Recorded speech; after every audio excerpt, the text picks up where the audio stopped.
What is going on, guys? SkiveWalker here, and today we got the Fett again. I cannot believe it. We got together, got some videos going down today. We're going to be talking about the NBA playoffs as they are currently going on today, but since we're together, we're going to talk about the NBA playoffs, even though Golden State and San Antonio are at halftime. But other than that, what's going on, man? What is up? Let's talk some basketball. Let's talk some basketball in the playoffs. I've done personally 2 videos by myself, but now I can interact with the Fett. We can interact with you guys in the chat. All right, man, so what do you think is going to happen this week? Let's break it down matchup by matchup. Well, let's go ahead and start with games that are currently going on. Let's go with Golden State, San Antonio. What you got, man? I think I sent that text to you the other day, or yesterday, and it was a stat that I did not know that it was on the Colin Cowherd show.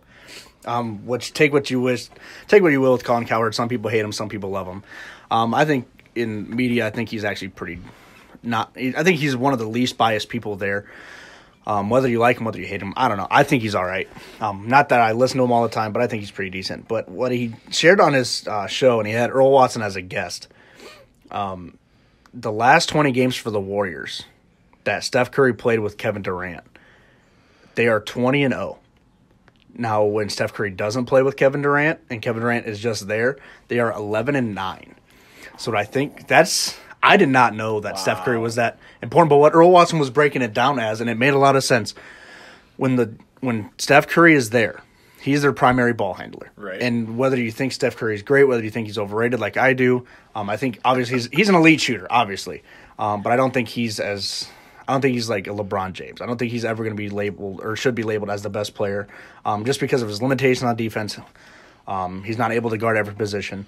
But as a shooter, he's phenomenal. There's no taking away that Steph Curry is one of the best shooters in the NBA. When people say he's the best shooter ever, I think that's stretching a little bit too much with Reggie Miller and Ray Allen and Larry Bird. Despite stats, dude. Right. Different era of basketball. Right. It's so different. It's so hard to compare the best shooters. But breaking all that down, what Earl Watson was saying is when Steph Curry's in the game and he's their point guard, he's their primary ball handler, he moves the ball faster with a faster pace, catches teams off guard, they can score more points, and they can set up their defense faster. Okay. When Steph Curry is out and Kevin Durant's their primary ball handler, as fast as Kevin Durant is, he's not as fast as Steph Curry. Well, he's going to go ahead at his own pace. He's not going to run and gun. Yep. He's going to dribble the ball up. People are going to catch him. People are going to be able to play defense. And then they're playing half-court basketball, which they're good, but they're not the explosive run and gun team that they are with Steph Curry. Correct. So Steph Curry, as much as I do not like him, as much as I think he's overrated for that particular team and that particular offense, he is absolutely crucial and critical for that team. Now, even though he's going to be out this entire not the whole playoffs, but the first round. Luckily, they kind of got lucky and drew the San Antonio Spurs when they don't have Kawhi Leonard. I think even without Kawhi Leonard, Greg Popovich is such a good coach and such a legendary coach. Yes. And I think in the NBA, coaching is something that people take for granted. As you can see with the Cavs, if we had a better coach, let's see what could happen because I don't think Ty Lue's that good of a coach. But with Greg Popovich being the coach over in San Antonio, I think he adds as an all-star player basically on the court.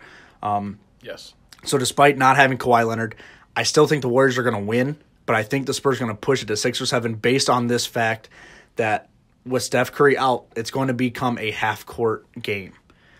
And nobody is better at a half-court game than Greg Popovich. Yep. So currently the Warriors are trouncing the Spurs by quite a bit.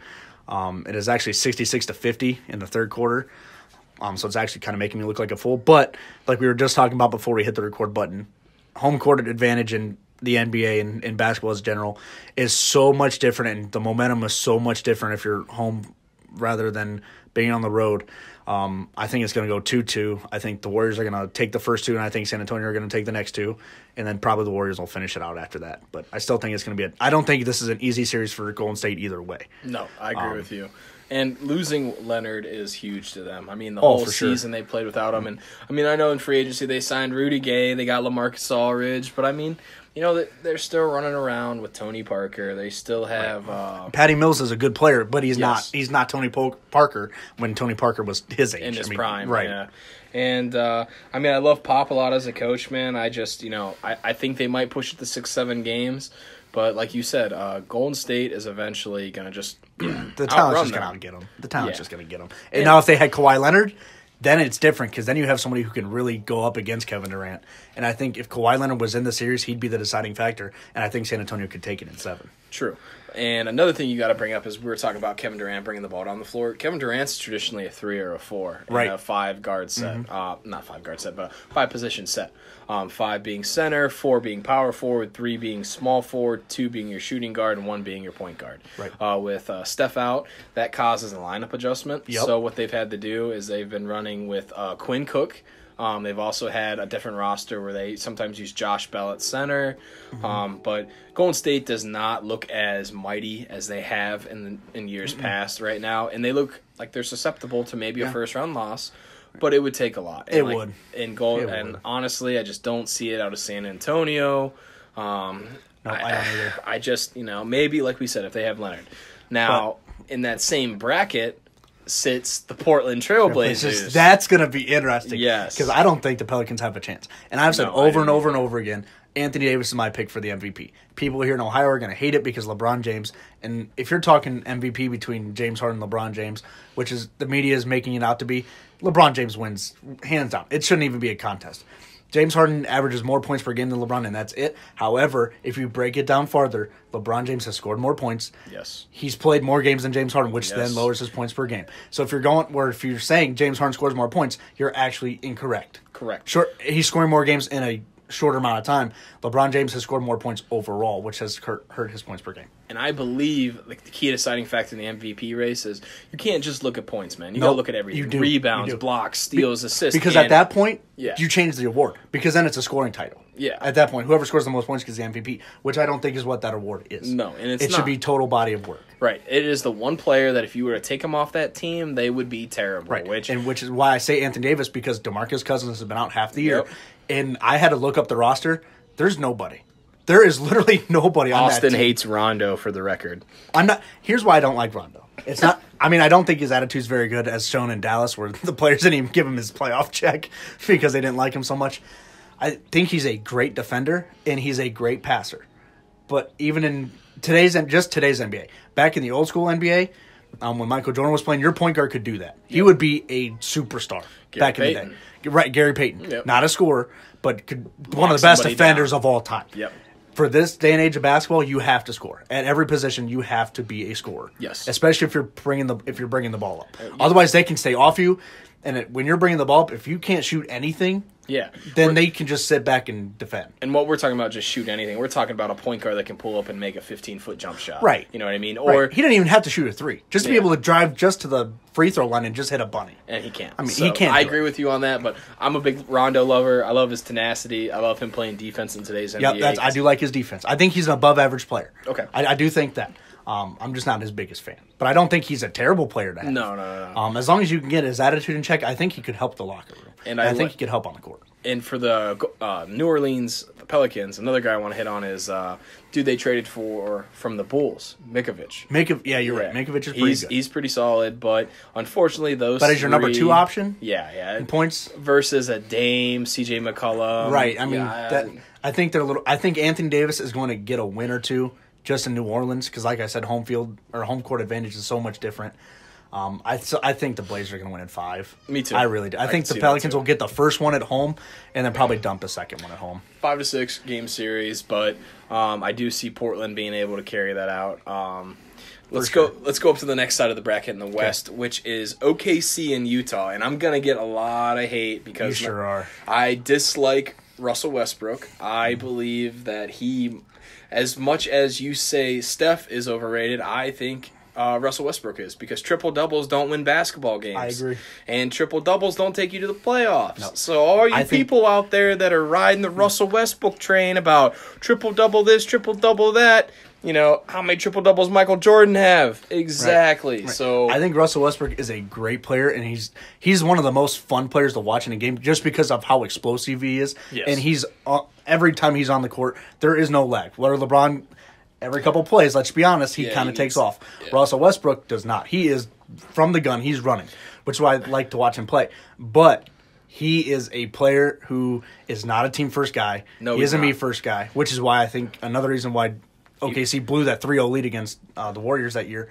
But he is all 100% I'm going to get my stats. I'm going to make myself look good. I don't care what you guys get.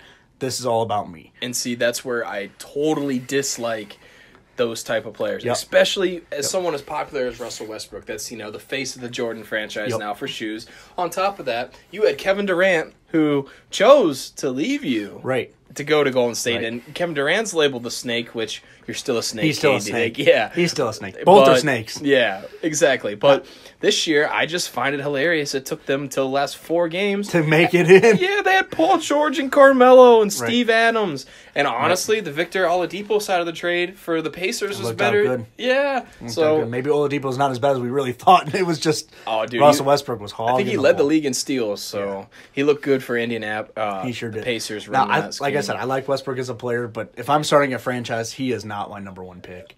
For the simple reason, he will win you a lot of regular season games, but as soon as you get to the playoffs, it's done. It's a completely different style of basketball. Totally agree with you, man.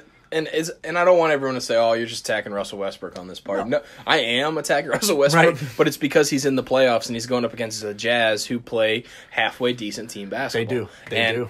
And I'm a big believer in that. And another part of it is I'm not sold on Carmelo. I'm not sold on Paul George either. See, I'm sold on Paul George, not Carmelo Anthony. Dude, because Paul George can play offense and defense. Now, he does not work well in OKC because of Russell Westbrook. And I agree. If the Cavs could have pulled off that trade like they should have, Paul George here would have been amazing. Yes, I totally agree with you. And I would rather have had Paul George and Whining Gold, too. Oh, for sure. Because LeBron, just the way that LeBron is, and he makes other people around him better. Yep. He makes Kevin Love. Kevin Love this year probably had the best year he's probably ever had, including the years in Minnesota. Besides the injury, yes. He looks unbelievable. So if you could have put Paul George in a pass-first system like Kyrie Irving was, how he made Kyrie Irving become the superstar that he is. I mean, obviously, Kyrie Irving, when he came to Cleveland, he was a superstar talent. I mean, he was probably going to get there how he did. But LeBron shot him to the moon fast. Right. Well, another thing you got to look at is Kyrie didn't win more than 30 games while his first 2 seasons without LeBron. So whereas Paul George and Indy carried that team for a long time. Yes, before they had any type of talent. So, I'm going to take OKC in 6. In 6? All right, I'll say Jazz. I'm going to go with the Jazz here a little bit. And it's not about Westbrook or anything. I just think it's I just don't think those big 3 in OKC are as good as everyone thinks. And even if they win, they got they're going to lose the next round. Yeah. Let's put it this way. Whoever wins this round is going to get trounced in the next round. Let's just put it out there where it is. Now, this will probably be the most fun series to watch. Them in Golden State and San Antonio. Those 2 series, probably out of all of them, are going to be the most competitive. Maybe the Cavs and Pacers. But we'll get there. We're going to get there. But definitely in the West, OKC and Utah is going to be the most fun to watch. Yes. In my opinion. Right. And I agree with you. Now, the last matchup, I really, really like what the Timberwolves have done. I do too. And I like Tom Thibodeau a lot. Yes, me too. I love how they look. I don't like the new unis. They totally biffed that hard, man. Just kind of hideous with that. But their new logo is kind of ugly, too. I'm all right with the logo, but the old one's so much better, though. Yeah, the old one's so much better. KG back in the day. Yeah, so much better. Yeah, the gray wolf. I don't mind the new one, but the old one's definitely better. Right. Houston's going to win this. Probably 4 or 5 games. I'll give Minnesota 1. But my heart wants to give them 1. But in all reality, the Rockets will probably sweep. Yep. The one person the media does not talk about that is going to be a key factor for the Rockets' playoff run is Clint Capella. Clint Capella is a beast. Clint Capella I've been talking about him and Har Binks and a couple of our other friends. You used to laugh at me when we played 2K and I told them about Clint Capella last year. They said, who the heck is that guy? I'm like, just get him when you play 2K. He is a stud. Well, it's starting to come out and he's actually grooming into a great center. Yes. Some guy who can block but is also a beast in rebounds and can score at will in the post. I agree with you. And the new look Rockets, they had Chris Paul this year. Who let me remind everybody, when LeBron James got here, who was the first person as soon as LeBron James signed? I was excited, and the very next thing I said was after LeBron came back and I was excited, the very first thing I said was trade Kyrie Irving to get Chris Paul, and every single person said, no, dude, you're nuts. And look, we could have had Chris Paul instead of broken down Isaiah Thomas, which turned into, I think we still ended up winning, I guess you could say, the trade with whoever we traded with to get everybody that we got, but Boston, we still lost the trade. Let's be honest. We did. With that first round pick is not worth Kyrie because now, I mean, look at Jay Crowder playing for the Jazz. Right. You have IT over there playing for the Lakers, and then even Derrick Rose played with the Timberwolves. Yeah, right. So we pretty much lost everybody. Right. So even though we would have lost that Kyrie trade for Chris Paul, could you imagine Chris Paul on this team right now? Where even if LeBron went down or even when Kevin Love went down, you still have that second scoring option. Probably could have snuck in as a 2 seed after that. But for sure. Losing Kevin Love, we kind of got bumped to the 4, which I'm all right with that until we get to the Eastern Conference Finals against whoever that to be. Yeah, we'll get there. All right, so let's keep breaking down the West. All right, so we both have the Rockets going in. Yep. We're split on OKC, Utah, but we already basically decided the Rockets are going to win. All right, so now let's break down the Trailblazers and the Warriors, which we've already picked as the first 2 winners in the first round. Mm-hmm. All right, so what do you got for us here from Portland, Golden State? I'm gonna have to say that the Rockets will, like we said, the Rockets will sweep the T-Wolves, and then I think Portland will give Golden State a more not competitive, but if Steph doesn't come back, I think they're going to have their hands full. I think Dame's one of those guys that can go Kobe, and he might drop 60 on you. At any time. Exactly. And CJ McCollum's a monster, and I like their front court rotation. I do wish LaMarcus Aldridge would have stayed there and saw the process through because for sure. Could you imagine if you throw Aldridge back in Portland? Oh boy, yeah, they would be studly. But I do see Golden State coming out and winning this probably 6-7 games again. Depends on Curry, man. Is he going to come back? Is he going to come back full speed, or are we going to get 20 minutes a game, minutes restriction Curry? So I'm going to take the Warriors in 7, and it pains me to say it because I would not be surprised if Portland wins this for this reason. Supposedly, Steph Curry's supposed to come back for the second round. He's supposed to miss the entire first round, which is why I think the Spurs will give him a run. Mm-hmm. But the second round, he's going to come back. I do not think he will be 100%. Ankle injuries are the hardest to get back from, and they're the hardest to predict. Steph Curry will not be at full speed, and Damian Lillard is going to run circles around him. Yes. I think it's going to come down to the final minutes. Okay. And I could see that. I think Klay Thompson hits a dagger to win it, but I do not think – I could very well see C.J. McCollum or Damian Lillard, that Game 7 in Golden State, dropping it and just exploding it and coming up the upset. And then getting beat by Houston in probably 6. Which is exactly going into our next spot. Right. So we both, let's say, for instance, we both have Golden State winning it. We both have Houston going to the Western Conference Finals. What do you got in a scenario like that, man? Who are you going to take between Golden State and Houston? So the last 2 Cavs talks that I've been talking about with the playoffs, I've picked the Rockets in 7. I'm going to alter that a bit. Now knowing Steph Curry's injury, he's going to – not only is he going to come back hurt against Portland, then having to chase around Damian Lillard for that whole series, that's going to put more pressure on that ankle. I don't think the Warriors can keep up with the pace that James Harden's going to push and Chris Paul is going to push. And there's nobody. There is nobody that's going to stop Clint Capella in that series. You can say Kevin Durant, but Kevin Durant's going to be guarding Trevor Ariza. And Trevor Ariza is going to be all over him. And I'm sorry, Draymond Green, you were not going to be able to. You are not stopping Clint Capella, bud. It's not going to happen. I mean, he may only score 8 points, but when he has 16 rebounds, 4 blocks, and 3 assists, that's not stopping. You're not stopping. Right. So based on Steph Curry's ankle injury, I'm going to take the Rockets in 6. I know it's only dropping 1 game. But I also don't want to make it to 5 because I think that's ludicrous too. And I'm going with Rockets in 7. So we're almost on the same wavelength. I just think it'll go back to Houston for that Game 7, and I think that'll be a huge, especially for us Cavs fans who are over here praying on the side. Yeah, we sure are. Because we match up better against Houston than we do Golden State. Right, but I don't want to play Houston either. I would rather play Houston, but we'll break that down once we get there. Right. All right. Yeah. Which we're already kind of tipping our cap who we think our finals is going to be. Right. But we're still going to break it down little by little. First game in San Antonio. But in the East now. Go ahead, break it down, man. All right, so Toronto and Washington. I don't think Toronto has a chance. You think they do. I don't think Washington has a shot in the world to beat Toronto. And that's not me thinking Toronto's that good. I think John Wall's overrated.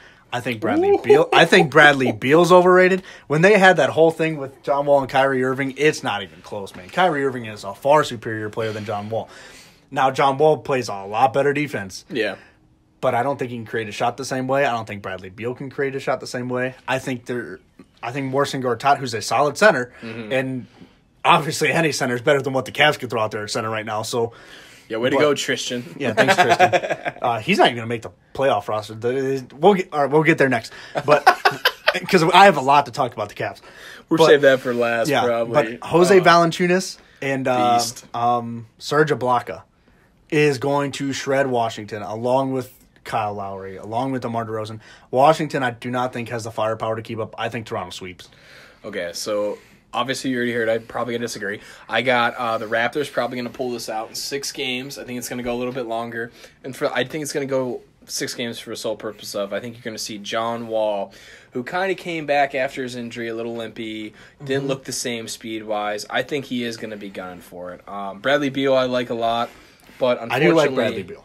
They do not have the front court power to match up with Toronto in this matchup.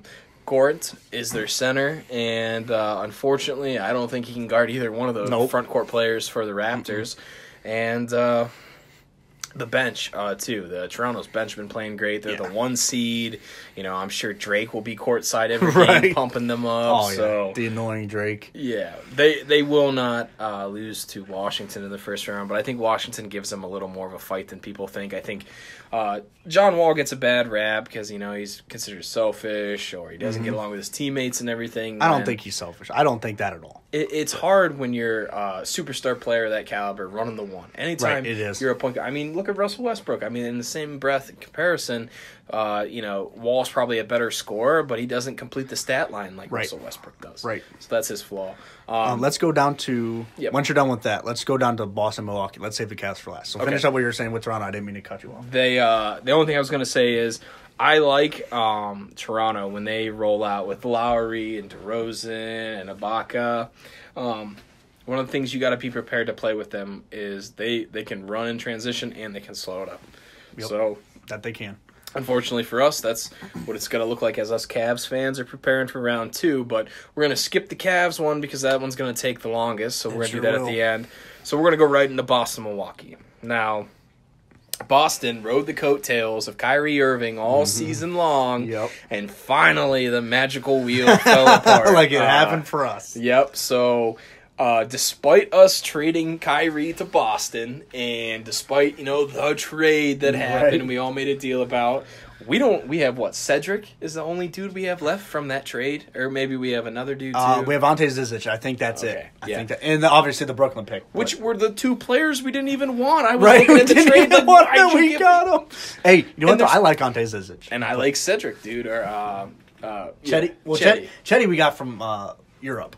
Right. Oh, really? We got him from Europe. I thought he was one of the Boston selections in the draft. You know, maybe he would have. I know he came over from Europe, and this is his first year in the league. Which so maybe he did come from the trade. Either way, I like Chetty Me Osman. too. I like him in the starting lineup. Right. But I think Brad Stevens, okay, as much as I love Greg Popovich, Brad Stevens is the future. And I think what we're seeing with Brad Stevens is he is to fill the next when Pop leaves. He's unbelievable. I mean, what he did with Isaiah Thomas last year and running that offense and basically building a team around him, and they still almost beat us and went to the finals. But unfortunately, you know, they were still 2 pieces away. Gotta love Jaylen Brown. Dude can play anywhere. He's good. I do not like I like Tim Roser, who's running the point for them now. He's not bad. They have who is it? They got a Morris brother, one of the twins. Yeah, is it Markeith? Markeith, I think. Yeah, I like him down there. Helping them. It's either Markeith or Marcus. They signed Greg Monroe right before the trade deadline. Good signing. I was really wanting the Cavs to get him. Me too. That would have helped us out. But Boston could offer him more money. So. And who's the other dude they got? There's one more guy. Jaylen Brown. He plays the 3 or the 4. Who's the other dude? I'm trying to. I can see his face, but I can't picture his name. But while you're looking it up, my prediction for the series is I really want to pick Milwaukee. I like Milwaukee's score. I love Giannis Antetokounmpo. I love Jabari Parker. I like what they're doing in Milwaukee. Here's the difference in the series to me. I think overall Milwaukee currently with Kyrie Irving and Gordon Hayward out have the most talent. Now, if Kyrie Irving and Gordon Hayward were there, obviously Boston would win this running away. But with Giannis Antetokounmpo and having Jabari Parker there as well, the key matchup in this series is going to be coaches. Milwaukee does not have a good coach, and they are in the playoffs. Basically, no, Jason Kidd got fired. He's gone. That's right. They don't. So they really have an interim coach. Right. Yeah. So the Brad Stevens is just phenomenal. I've talked the last 2 times. I love Brad Stevens. I wish he was the coach of the Cavs. I think that would just push the Cavs over the hedge. But I like Brad Stevens so much. I'm picking the Celtics in 7. They're going to win it in Boston. Even though I like Milwaukee's roster better, just the way it is right now with the 2 injuries that Boston's got, I'm still going to take Boston, and that pains Jason me. Tatum. Jason Tatum. Yep. There it is. He's a superstar. He's a stud. Him and Jaylen Brown interchangeable at the 2, 3, 4. Can't play the 5, not big enough, or really run the 1, but they're interchangeable. You can have them on the floor at the same time. I mean, but the Kyrie loss, not to cut you off, to go back on track with Boston, the Kyrie loss for them is basically going to cause problems for them because they're so used to being able to create an ISO offense off Kyrie. They're Rozier's good, but he's not the same. He's not the same. So, and honestly, if there's an upset here in the first round, it's got to be Milwaukee over them because I agree. Brad Stevens is a great coach. I know we just sat here praising him, but Giannis, man. Giannis is a freak. He's the Greek freak for a reason. Yeah, Bledsoe. I forgot about Eric Bledsoe. Yes, and Chris Middleton. Yep. So there's a big 3 right there that I don't want to face in Cleveland, period. Mm-hmm. Milwaukee could be dangerous. They need a coach. They need a coach. They do, and they've gone this far without one. Mm-hmm. I thought Kidd got a raw deal. I thought they should have rode the season out. He sure did. Finished it out. He sure did get a raw deal. I mean, you heard Giannis, dude. He was like calling him and trying to get him to stay and try to call management to see how they could resolve the issue. But unfortunately, now that's going to be a different story podcast. But just to get your guys' thoughts and your thoughts, just to think about it for next time, because we're not going to have enough time talking about it today. But is that planting the seeds for a future breakup between Giannis and Milwaukee? Just because of he liked Jason Kidd. Now, I don't think Jason Kidd's a great coach. I think he was a great point guard. Yep. But I don't think he was a great coach. But still, he still got the raw end of the deal. He should have finished out the season. But does that already show he liked his coach? Does that already plant the seeds that he doesn't trust the Milwaukee's front office and he could be looking at a future leaving behind? But we'll talk about that more. We'll go into more of that when we hit free agency. But so our next come to Cleveland. Yes, Giannis to Cleveland. So next is Philly and Miami. Oh, is this even going to be a Milwaukee series? in 6 over Boston? Milwaukee in 6. Oh, you're taking Milwaukee in 6. I'm switching now. Yeah. Okay, Milwaukee in 6 over Boston. I got Boston in 7. All right, Miami and Philly. Is this even going to be a series? I got 4 games. Yeah, I got 4 games. I think they're going to bring out the brooms. It's going to be a clean sweep. Even with Goran Dragic, even with Hassan Whiteside. Hassan Whiteside's a great defensive player. He doesn't have much of an offensive game. Doesn't offer you anything else. Nope, that's it. And D-Wade, I'm sorry, bro. He's just over the hill. Yeah, it's probably time Thanks to for playing in Cleveland. It was fun to see you guys together one more time. But I already think this is going to be D-Wade's last year. So I think his last year is going to end in a 4-game sweep with Ben Simmons dropping the hammer with Joel Embiid. And who knows? Maybe the Cavs go out and we get that Heat coach up here in Cleveland. I don't want Eric Spoelstra, man. I'll take him, dude. LeBron he's better than Ty Lue. He's better than Ty Lue. And, I don't got much for the Heat fans if you're listening, man. You guys, you had your time. Unfortunately, I think you guys are about to crawl back down after this year into averageness. Mm-hmm. Unless you can go get somebody like a Kemba Walker or somebody off one of the struggling franchises. Mm-hmm. But we kind of want Kemba in Cleveland, so we don't want you guys. I kind of wanted a trade deadline to bring Kemba Walker and Dwight Howard. People would have hated Dwight Howard, and I can understand it because he's kind of a me first attitude guy too. But to lock down that set, if you could have had a starting 5 of Kemba Walker, and I personally think Kyle Korver right now, or Rodney Hood technically. Yeah. But if you can go with Kemba Walker, Rodney Hood, LeBron James, Kevin Love, and Dwight Howard, that is a formidable 5. Yes, it is. Totally agree but with you. It is what it is. We didn't make it happen. But both and the of us Hornets didn't even make the playoffs. So. Right, they didn't even make the playoffs. Yeah, it's going to be a clean sweep between Philly and Miami. I got just a lack of time. Ben Simmons, Embiid, Robert Covington. I mean, who else? I like Covington. JJ Redick. I mean, I just think they got the youth, and they're going to run up and down the floor, and I just don't think the Heat can combat that. Nope. So quick little 4-game sweep for the Sixers. Yep. And then we get to Cleveland and Indiana. Yep. And let me start off. I have been demanding a trade for Tristan Thompson for the 3rd year in a row. since he got signed, that big contract, I wanted him gone. Now he's more of a distraction than what he's worth with that Last Kardashian time he stuff. cheated on his girl, we won the NBA title. So we can't really say that too much. But we got to remember this. As much of a horrible move as that is, it's unforgivable. Yeah, we're not promoting that. No, it's horrible. It's disgusting. All we're saying is that there was a similarity of this man's actions these years. But here's the biggest difference. He wasn't making much, and then he got paid. When he wasn't making much, he was hustling. He was getting the rebounds. He was considered the best offensive rebounder in the game, or even talked about in that. Once he got paid, the fire's not been there. All of a sudden, his Iron Man status went away, and he's not even close to the same player. And Ty Lue said that he's got a 10-man rotation, and some people are thinking he's not even part of it. Which I'm all right with. I'm okay with. I think Ante Zizic has been playing better than him. I agree with you on that. I could see. I don't think Ante Zizic is a great center. Don't miss her. I don't think he should be starting all the time. No. But for a good 12-minute stretch, he's a legit 7-footer. Yes. He's gonna block the paint. He's gonna make it difficult for people to score. He can get rebounds, and he's not extremely slow. I mean, he's not fast. He's really slow, but he's not extremely slow. He's fast enough where he can step out for a minute. That's one of my huge matchup problems. I got the Cavs. Unfortunately, I have them winning this in 7. And the main thing I'm worried about is Victor Oladipo, Miles Turner. Miles Turner's the big Darren Collison, and who's the other big forward they got? Help me out. Oh, boy. It's that...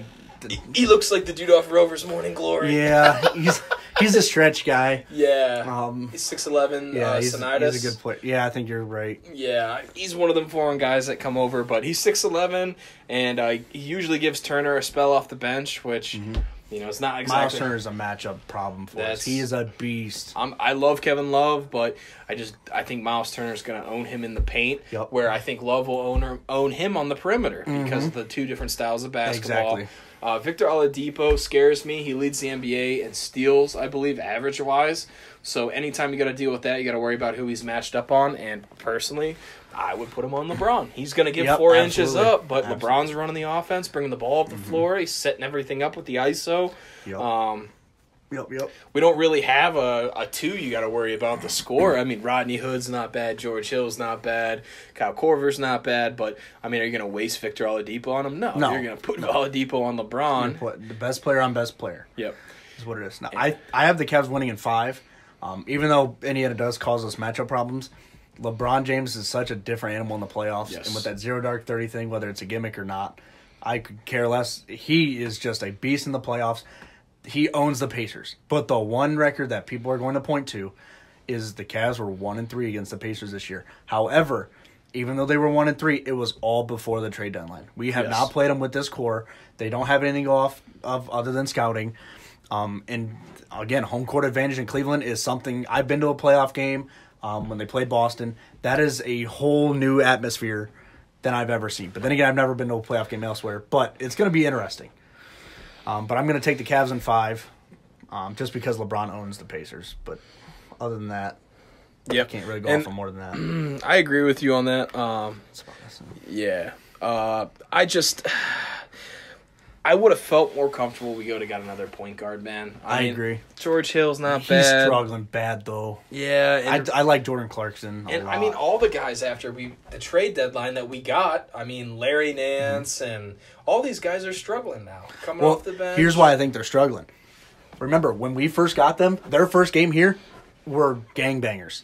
Then what happened? They got acclimated to the system, and it goes back on the coach.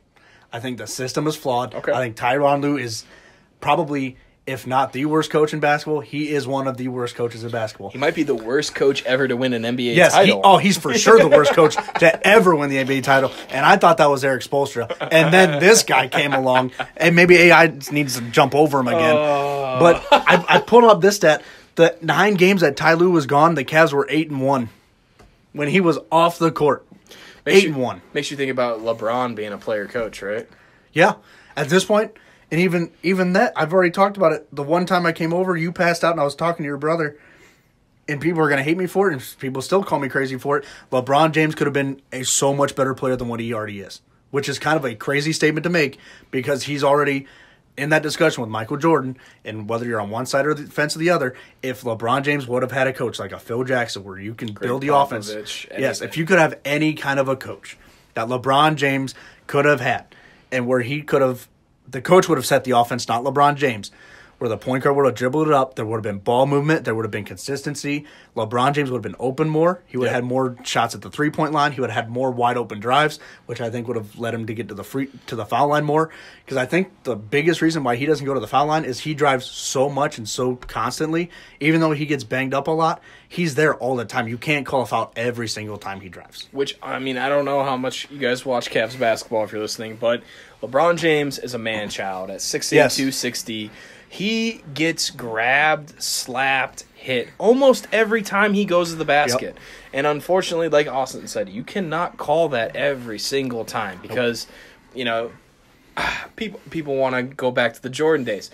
I'm sorry, Jordan pushed off against the Jazz. You know what I mean? Oh, yeah. So their calls don't get called. And, you know, Jordan had special treatment too when he played. You breathed on him the wrong way. For sure. For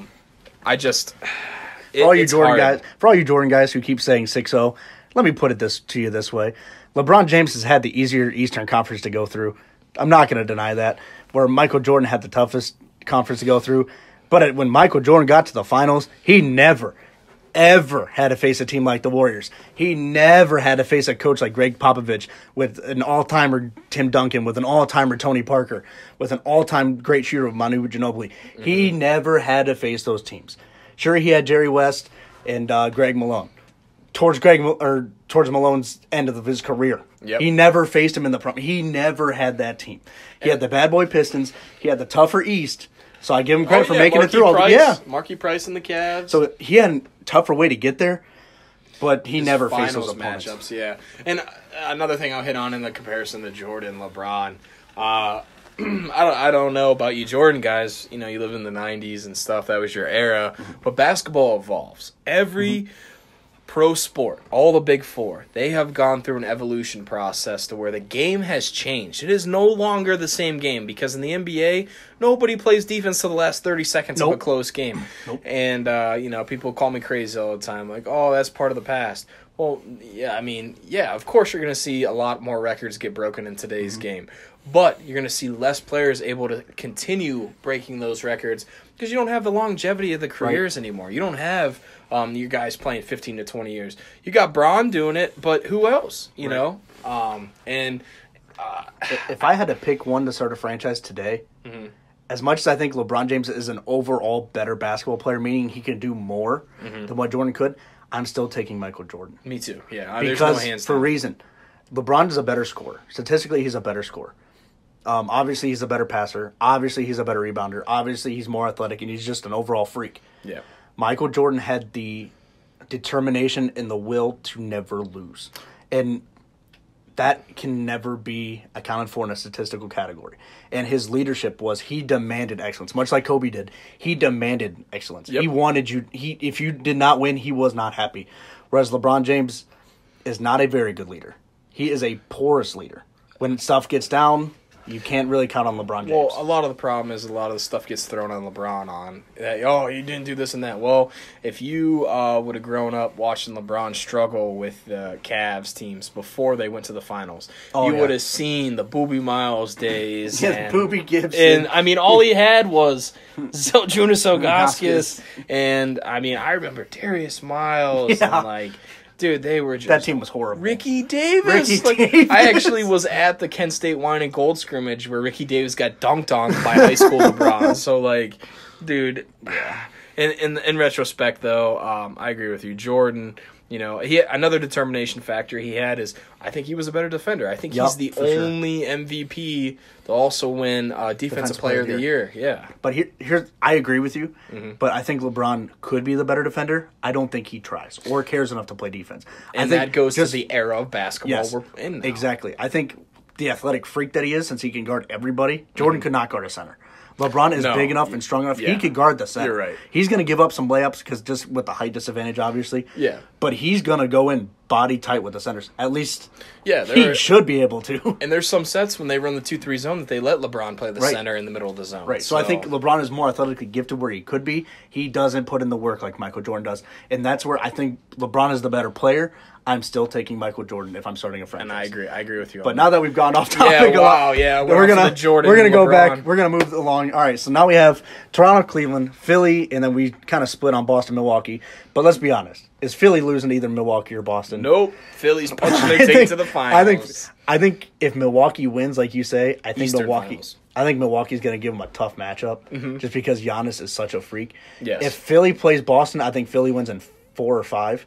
If Philly plays Milwaukee, I think it's going 7. I agree with you there because just the big 3 for Milwaukee, I think will keep them in more of the games against Philly. And the youth of Philly is they're not there yet. Ben Simmons, Fultz, Covington, and Embiid, and then you got old man JJ Redick. Right. I think the talent's there for Philly, but they don't have that playoff experience yet, which will hinder them throughout the whole playoffs, which I think is the only reason Miami would even win one game against Philly. Yes. So Toronto, Cleveland, I still think last year went 6, but watching that back, it could have went 4 easy.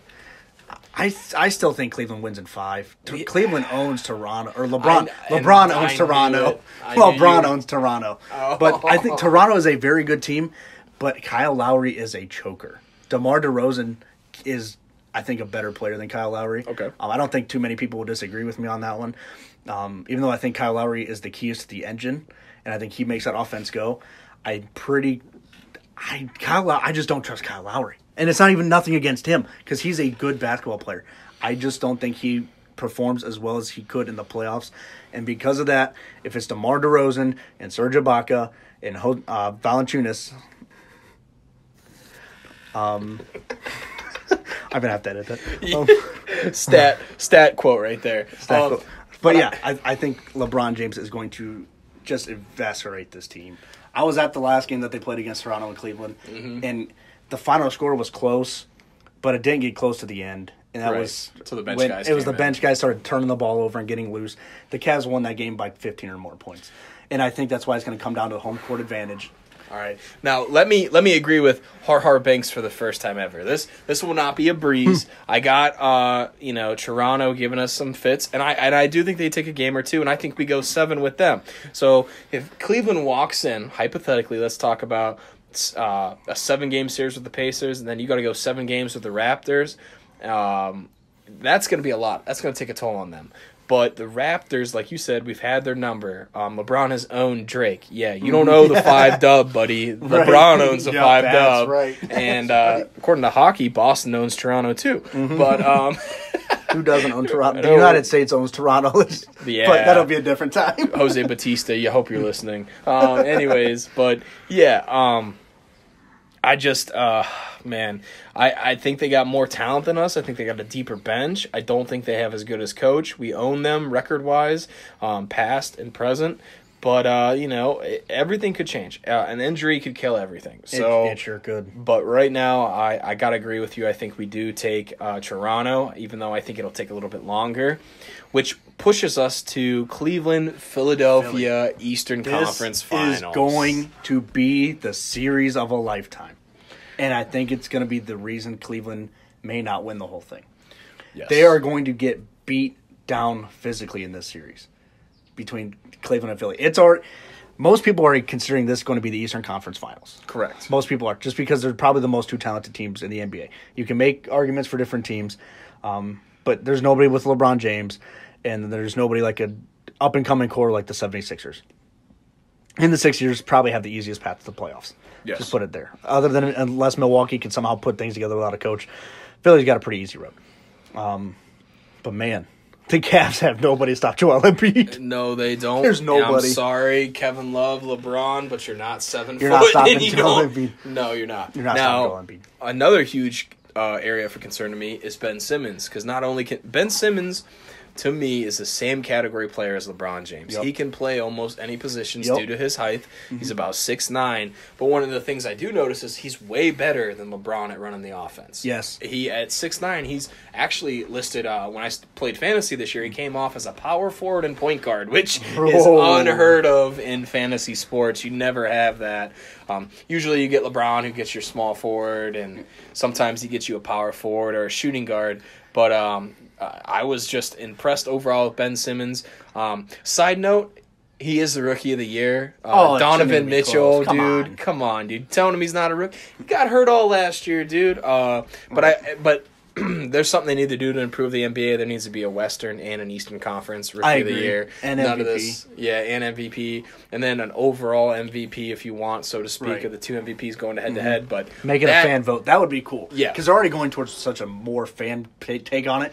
If you divide it up that way and make the two MVPs a fan voting contest, I think that would be kind of cool. And it's something unique. I hate that for baseball because I know for the Kansas City Royal fans, they just set up spots. Yeah, they spam it. And I watched how many years of Salvador Perez and some of these guys get into the All-Star game. But I want them to continue going to a more fan-friendly approach. Yep, I think that's something unique that basketball needs to continue to do, because basketball is the type of sport where you can just grab a ball and go play by yourself if you want to, or play a buddy.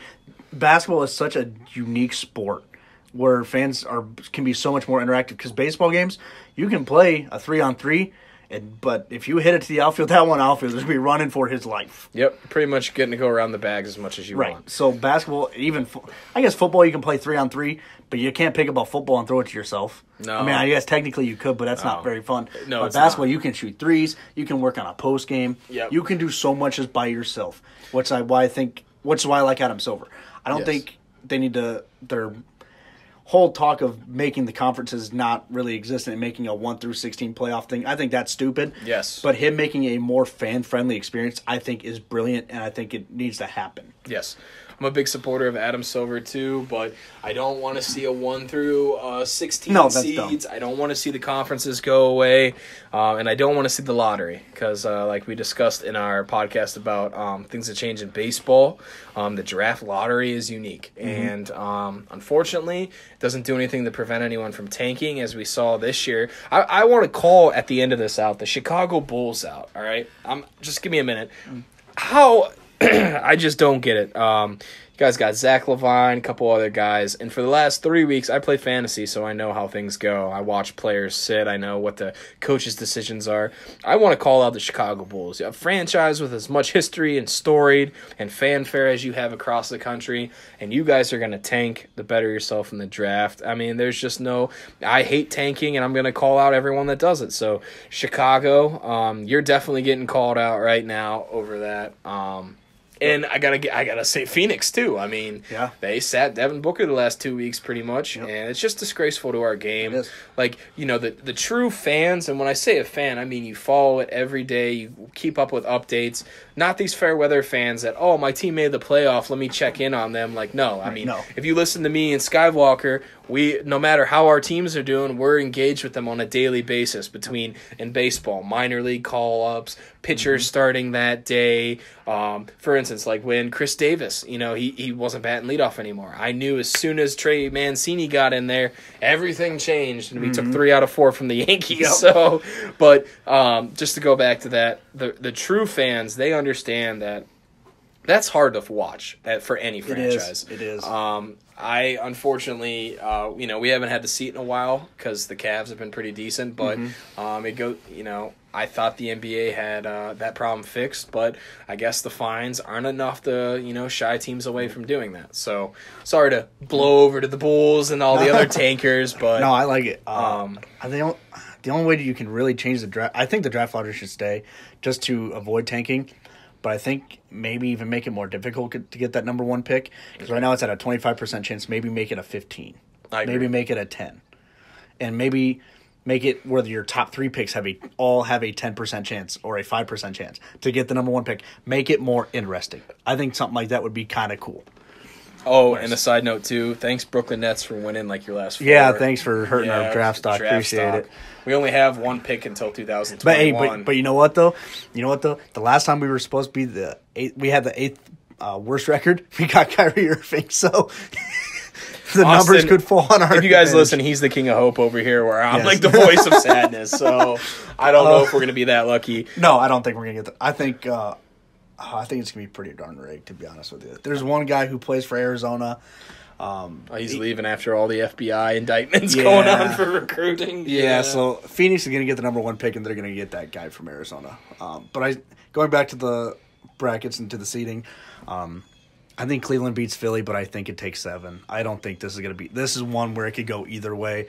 And if Philly won, I'd be heartbroken, but I could understand it because Philly is such a good team. But either way, I'm still going to take the Cavs in 7, mainly because I'm a homer. But –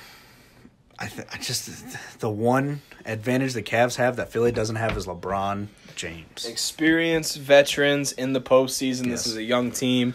I got this going 7 games. I got the Cavs playing 7 games all playoffs. Yeah. You're a lot nicer to them, giving them a little break in the first round and even the second round. But I think if you got to play 21 games across the weaker Eastern Conference Finals, I'm sorry, when you meet the Rockets, it's going to be tough. And that's who, if you've been listening, that's who we have in the finals. And at that point, I'm sorry, I love the Cavs. I'm a homer. I root for them. We match up a little bit better with Houston than we do Golden State, but I still think Houston would beat us in 5 to 6 games. I take the Cavs in 7. Oh my goodness! You are just the bearer of reason. I think if Golden State's not there, I think that will give LeBron James more of an edge. Because LeBron James has been beaten twice by that team. Mm-hmm. I think they have the mental edge on LeBron James. I thought at first when the Cavs won in 2016, I thought we had the mental edge on Golden State, and then they brought Durant in, and that changed the whole perspective. Snake. But if it's Houston, I think LeBron will genuinely believe he's got a chance because there's going to be nobody to stop him, and he can guard James Harden or Chris Paul. And you can't stop those kind of guys, but you can slow them down enough where you are more competitive against them. No way can we put LeBron on Chris Paul. That needs to be wiped out of your mind, my friend. Okay, James Harden. Okay, James Harden. You're not putting him on Chris Paul. Yeah, please don't ever do that again. Because you're not putting him on Chris Paul. Chris Paul, despite being smaller, more agile, he probably wouldn't have as good of games, but you can't waste LeBron on him with James Harden. I think we'd be in a lot of trouble with Capella. Capella was going to hurt us. Yes. But I think Kevin Love can also provide a mismatch to them where Capella was going to destroy him on the boards. It's going to happen. But he's not going to be able to stretch it out. And when Kevin Love can go out to the three-point line, that opens a lot of room for LeBron James to cut and drive. I actually and Larry Nance.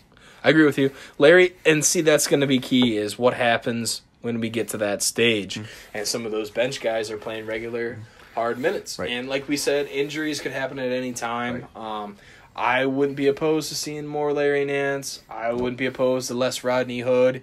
And honestly, Jose Calderon deserves more minutes than he does. The way he's playing. Jose Calderon has been awesome. And hopefully they turn that switch here in the playoffs. For sure. But I think Larry Nance on Clint Capella will be much better for the Cavs than LeBron James or than Kevin Love on Clint Capella. Yes. Because Larry Nance is more physical. Mm-hmm. He's a better I wouldn't say he's a better rebounder than Kevin Love, but he will make it more of a fight than for Clint Capella opposed to Kevin Love on him. And there's a height factor with Capella being 6'11", 6'11". And Kevin Love is 6'10". You know what? Clint Capella might only be 6'10". Close, right? Yeah. He's 6'10" to 7 foot. He's tall. Yeah, he is. Lanky too.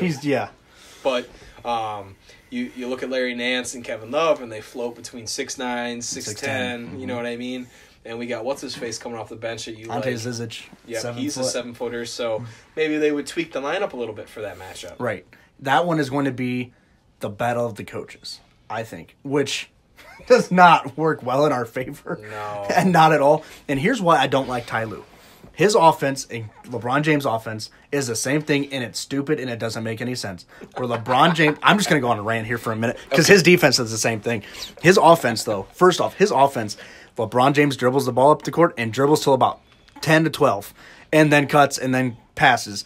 But while you're dribbling, there's no movement going on. Nobody's getting open. You're always shooting contested threes or contested twos. It doesn't make sense. It doesn't work. Implement more pick and rolls and actually set a pick. Don't do your fake pick where you go to set it and then just roll off. No, set a hard pick.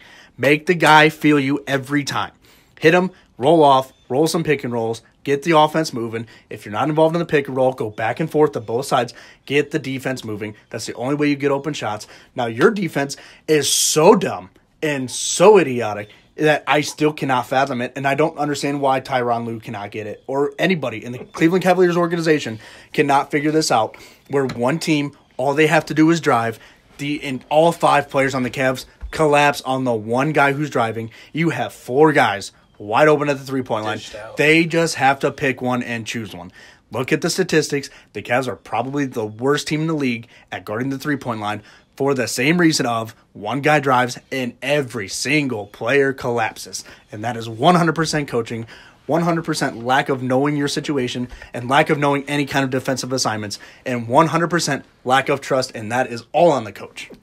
So you're pretty much telling me that only the Bucks have a worse coach in the playoffs. Yes.